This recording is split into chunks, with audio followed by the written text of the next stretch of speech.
Okay, so the first thing I want to show is that the devices can detect the core and communicate with the core as well as communicate with other devices on the green grass group. So the way we can demonstrate this is by running the basic discovery, and we'll see that it finds the core at this IP and receives that it has found it, and then also starts publishing topics to, or publishing messages to this topic, hello/subs, and it's receiving messages.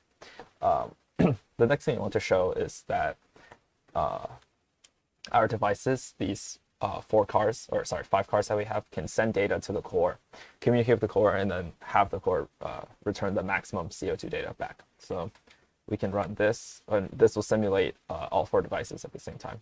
So if we say data, each device will, down here, each device will read its data and then send its respective CO2 data to the core, and then the core will run the lambda function, which is here. It'll read the CO2 list, take the maximum, and then return it. And we can see that down here, each client is only receiving the maximum of the data that it sent.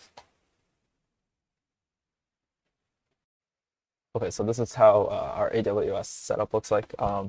These are the things that we have in our thing group. Each of the five cars that sends the data, as well as the core and the subscriber that we use to demonstrate sending messages between devices. And also, this is our Greengrass group. This is, again, the demo device that we use to send messages to stuff in the same network.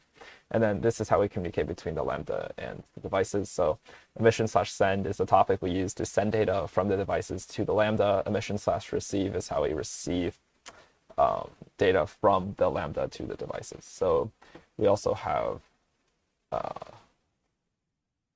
the Lambda function here that we discussed earlier.